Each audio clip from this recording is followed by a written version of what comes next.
This is the Rare But Real podcast with Audrey Brogy.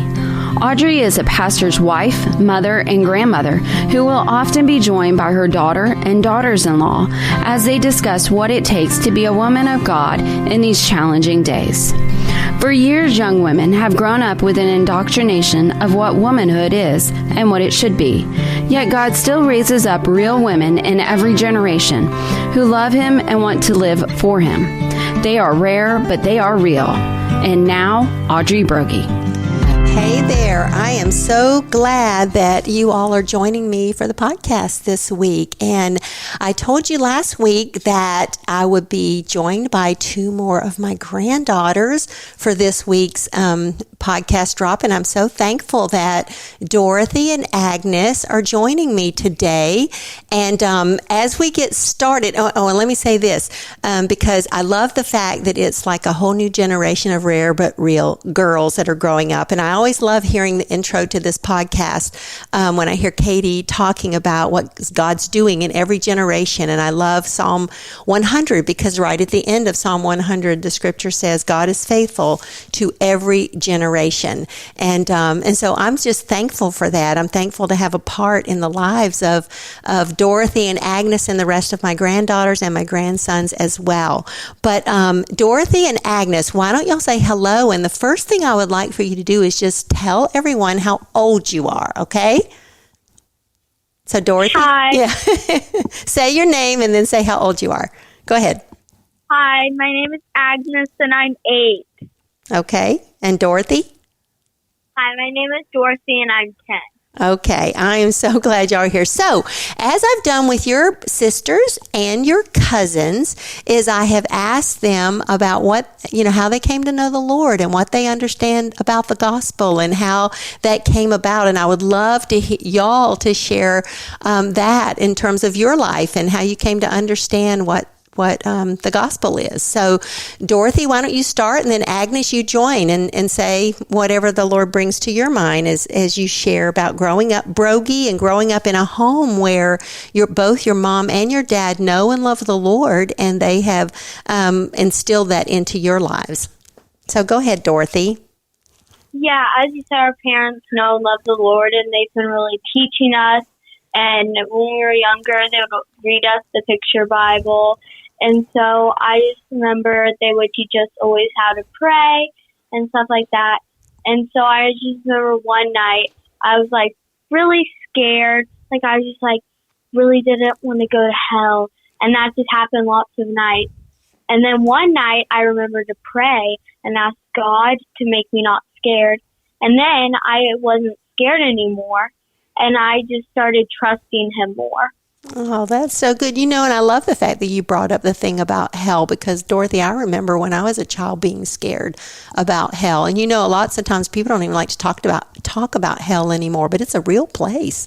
And it wasn't prepared for people. It was prepared for the devil and his angels, and we don't want to go there, and we don't have to go there. So that's great, Dorothy. How about you, Agnes? Well, as you and Dorothy said, I grew up in a Christian home, and my parents always taught us like how to pray and about the Bible, and my dad would read me the Bible. And one night I prayed that I would become a Christian, and because every night I would wake up and be like, oh, I don't want to go to hell. Like, oh, I'm so scared. And just over time, I grew as a Christian. That's so good. And how do you both feel about hell now? Are you scared of it now? No. And why aren't you scared of it now? Because I know that I'm a Christian. That's right. I know that, that Jesus died for us, so we don't have to go. That's right. That's great. That's great. I love that. Well, I want to talk, you both mentioned how your parents read the Bible to you, and you both brought up the picture Bible, which I love because when your dad was growing up, we read the picture Bible to our children, and especially your granddaddy. He spent a lot of time reading the picture Bible and explaining, because the picture Bible is so good because it gives like an overview of the whole Bible. And I remember how much our kids loved it, and they loved it so much that when we would reach a certain point and your granddaddy would say, okay, well, we're going to put it aside. And they were like, no, please read more. Please read more. Do y'all feel like that's happened with y'all too when your dad's read the picture Bible? we used to do that, and then some nights we were like, oh, let's start early tonight and stuff like that. I love that because it's like, oh, I'd rather hear the picture Bible than watch a show sometimes, So that's really good. So with that, what's like your favorite story that you remember from the picture Bible, or not just from the picture Bible, but do you have a favorite Bible character, a favorite Bible story, or somehow God's used that in your life, some story from the scripture, and we know they're all true, so they're not just stories, but what's something that's really hit you that you really enjoyed that God's used in your life or that you remember? I always enjoyed the story of Ruth and talking about how she left all she had to go with Naomi and to help her. I love that. And do you remember what she said when Naomi was telling her, oh, you should go back to your people? Do you remember what she said to Naomi? She said, your people will be my people and your God will be my God. Yep. And that was like her declaration of faith, that she believed in the one true God. That's so great. How about you, Agnes? I really enjoyed the story when Jesus rose from the dead. It really stood out to me like Jesus can't be stopped. That's right. I love that. I even love the way you said that, Agnes. He can't be stopped. He cannot be stopped. I love that. Anything else you want to say? And any other parts of the Bible that you remember in terms of the picture Bible, especially? Go ahead. I did always enjoy the story of Esther and how she confronted the king and was faithful to God. Yep. I love that. Go ahead. I'm sorry. That's fine. I really liked the story of Jesus' birth. I thought that was how God provided the stable for them. Yeah, that's really good. I love that. And I love that you brought up Esther too, because one of the things that's so neat about her, one of the things that stands out about her as a woman is that she was such an influence. She was an influence for the Jews. She was an influence in the king's life, and God used her in a very special way to influence the king for good. That was, so that there's so much to learn even about as y'all are growing up about womanhood, and the fact that you both brought up one of you brought up Ruth and the other brought up Esther, because they are such great role models for us as women. So that's really great. And you know what? As you grow up, there's so many things you've already learned about them, but as you continue to grow and mature in your walk with the Lord and you hear more, there'll be more from their lives that God will show you as you grow up. So I think that's great. Now, you girls were here for Vacation Bible School. It's been a week since y'all have been gone. It was such a great week with y'all. Was there anything in particular that you loved about VBS when you were here? Well, the leaders were really sweet. They were really nice.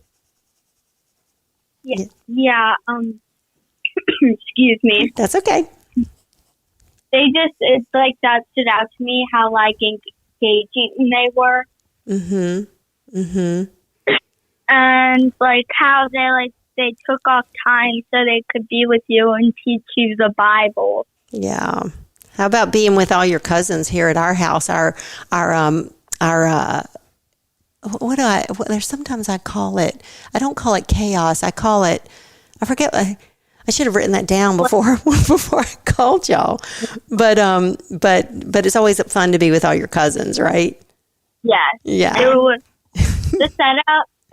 The sleeping, it's fun to sleep all together. Yeah. I had really fun time with them. So, yeah, it's so fun. And your mom is always such a big help, too, because she drives y'all down, and she's just great. I call her my partner in crime. How do you like that? Yeah. It was exciting because we got to ride with Evangeline and Audrey Kate halfway. And Patrick. And Patrick. I know, and one of the things that stood out to me when y'all were here for Bible school, not just what y'all shared when you came home about the things you were learning at Bible school and all the things you were doing there, but it really stood out to me how all you girl cousins were so attentive to Patrick. He was 5 years old. Now, Jack brought Claire and Grace here, but Patrick was the one who was participating in Bible school, and y'all were so great with him, and I have so many great memories of Agnes, you playing Playmobiles with him in the afternoons and helping him with things, and then your mom teaching him how to shoot a basketball, and just the way y'all just included him so much. So that was just really great for me, is to see that, and not only just to have y'all here. Now, you girls, go ahead. Yeah, no, we're the same. Thank you. Yeah. Yeah, it was so good. Now, you girls are part of a family of 4 girls. So there's 4 sisters in your home. So tell me what that's like. What's your favorite part about having all these sisters? For me, I enjoy how they understand you and really know you and want to help you understand things. Mm-hmm. That's so good. That's so good. Was that you, Dorothy, or Agnes? That was me, Dorothy. Yeah, I thought it was. Go ahead, Agnes. I enjoy how they all they all play with me, and they're all funny, and I enjoy just having them around.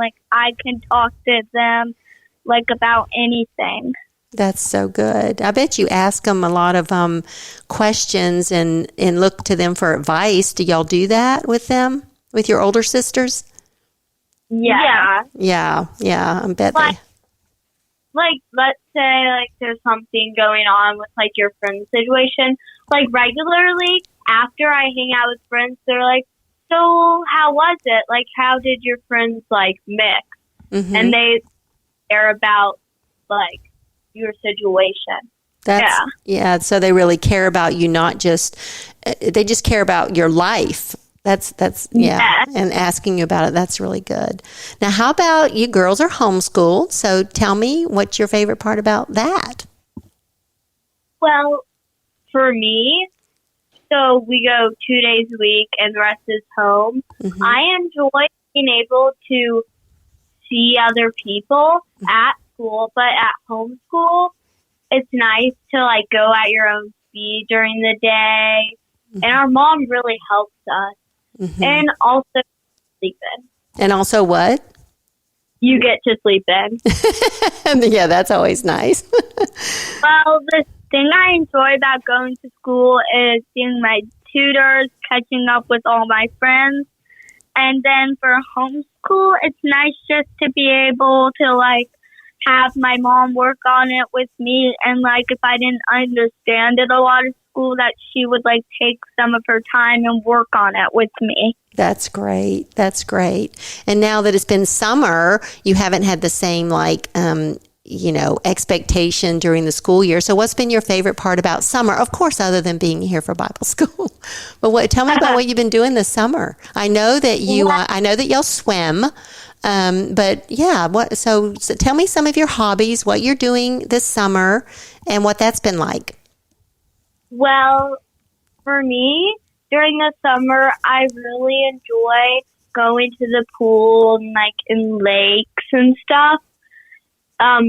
We recently, for the 4th of July, we went to our friend's river house. Mm-hmm.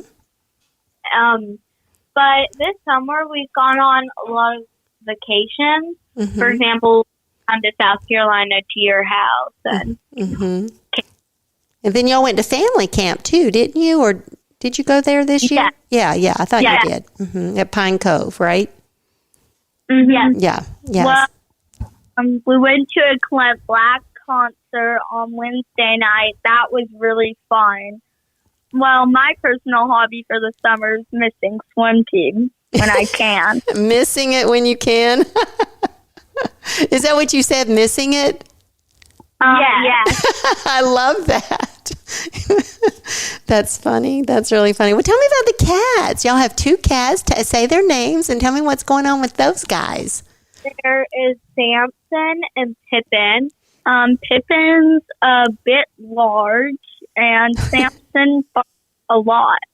And Samson what? Barfs a lot. Barfs a lot. So who cleans up the barf? Mom. Oh, my goodness. They're both really fluffy, and they have funny personalities. It's kind of funny. They have, like, strong personalities. Tell me. And they'll make sarcastic faces at you. Sarcastic faces, huh? So tell me a funny story about them. Well, why don't you tell how y'all got Samson? Because I remember when you first got a cat, it was a big surprise for you, right? So we were going down to our other grandparents in Tennessee, my mom's parents, for Christmas. And we got him from Santa Claus at their house. But what happened is our parents had bought him, and our grandma had actually flown down just to get him to bring him to her house so that we could get him from Santa Claus. That's so great. So were y'all like super surprised? Had y'all been like begging for a cat?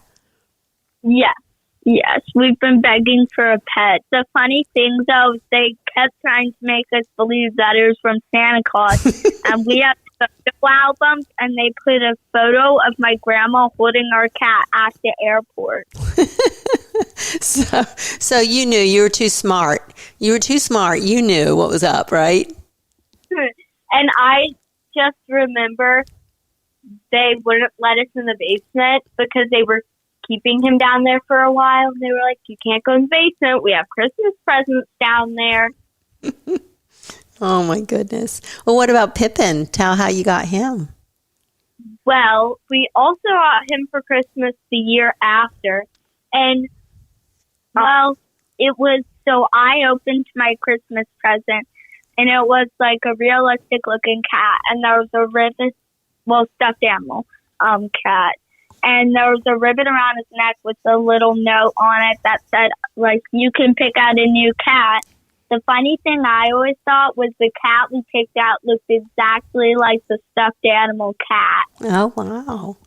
That's so great. You know, do y'all know the story about how your Uncle Grant, my son Grant, wanted a dog? And he wanted a dog so bad, and we were not going to get him a dog. But then finally, I won't go into all the details about it, but the Christmas that we gave him a dog, we had the dog, Speckles, hidden in our side bathroom.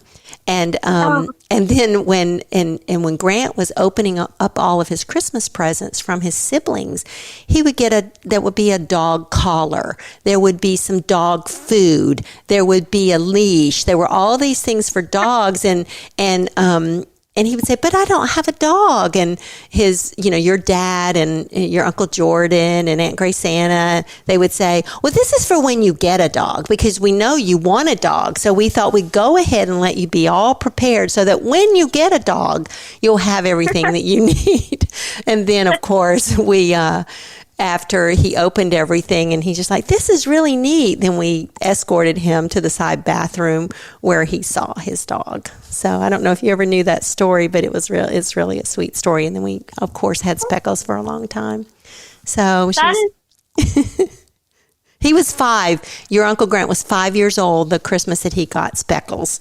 So wow. It was really a great Christmas. So tell me what, I always like to ask, and I asked your cousins this and your sisters, but I would love to hear from y'all a quality that you really admire, and it can be more than one quality, but something you really admire about your mom that you think, even in your minds at your ages, that you think, I would really like to be like that when I grow up. She's really generous. Like, she gets me a lot of stuff, and she's really kind. Yeah, she is. That's true. How about you, Dorothy? For me, I appreciate that my mom, gives up her time for us. For example, how she drove a long 9-hour drive to your house for us to go to VBS, and that she basically plans all our VBS where we live, and she just does tons of things for us. Mm-hmm, mm-hmm. She does. She really does. She really does. And how about your dad? What's something that you really admire about him that you are just grateful for? Yeah, my dad, he's really hardworking. He works all day upstairs in his office. Mm-hmm. And he just works really hard for us. That's so good. How about you? Well, Go ahead. like my mom, for Dorothy, he gives up his time. He'll build a Lego set with me if I want him to, and he'll try to hang out with us as much as he can. Yeah. Which I think is really nice. Yeah. I think he's really nice too. He's my firstborn child. So your dad. And he got all good qualities from me. He got what? I was Emma's he gets all those good qualities from me. Of course he did. I think he got a few from his granddaddy too, but I am his mom. What can I say? Right?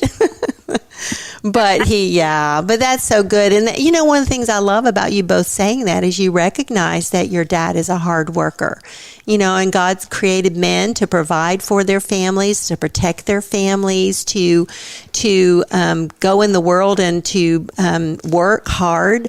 And you see that, and you both of you have said how much you appreciate that, and that you have such great role models. I know I've said this to your cousins and to your sisters, but so many children are not growing up in homes like yours where they have both a mom and a dad who love Christ and who are doing what your parents did for you when you both shared how they read the Bible to you. They talked to you about the Lord. They told you how you could be saved so you wouldn't have to go to hell, but that they even taught you that there was a hell, and that they taught you why Christ came. And even when I ask y'all the questions about your favorite Bible characters and Bible stories, you know them. And I remember one time being at y'all's house, and it was during the week, and I remember sitting at the kitchen table as your mom was leading. I believe y'all were studying Hebrews at the time. And I remember being so grateful for the way that your mom was having that morning devotion with y'all. And all of you were sitting around the kitchen table paying attention. So it wasn't you were sitting there bored and looking around, but you were really paying attention to what your mom was telling you from the scripture. And that really meant a lot to me as your grandmother. Just seeing that and seeing my daughter-in-law doing that as well, and knowing that it's not just that time, but that's what they're doing all the time with y'all, that they're teaching you the things that really matter. So I want to encourage you to and you're already grateful for it, but to always be grateful for that, because I think about that with my parents who are both with the Lord now, but they taught us from the Bible and took us to church. And I realized at some point in my life that I had something that a lot of even my peers didn't have. They didn't have a mom and dad who cared about them in the spiritual sense. So that's something that you girls, I'm so grateful that you're grateful for that and that you see it. So is there anything else you want to share before we close out this podcast episode? I wanted to say, I forgot to mention how my mom, like you were saying, she teaches us a Bible study every morning. And, we've been memorizing verses. Recently, us cousins all memorized Proverbs 31. We did that together. That's so good. Oh, I love that. And y'all all work so hard at it. Mm-hmm. Yeah. Yeah. Yeah. Anything else? No, not that I can think of. Okay.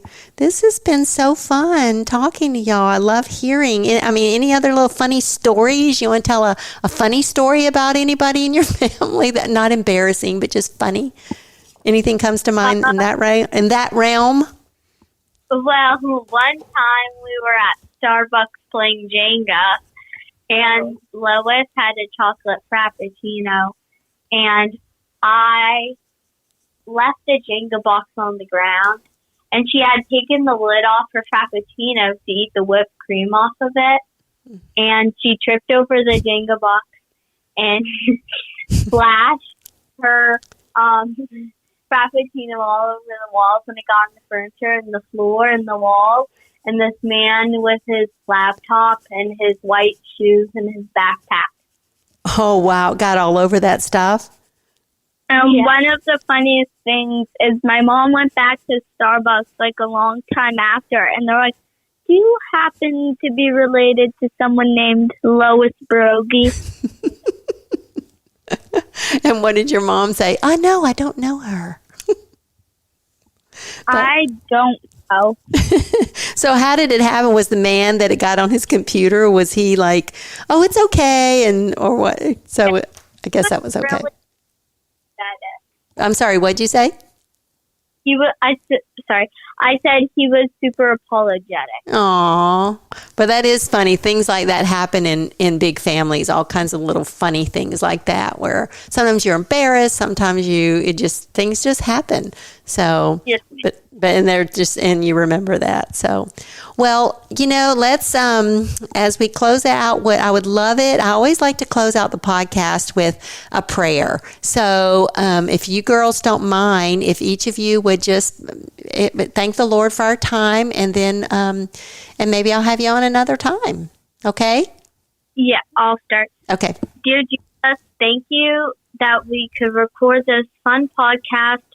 And I thank you that we could grow up in homes with such godly parents who would take us to church and who are hardworking.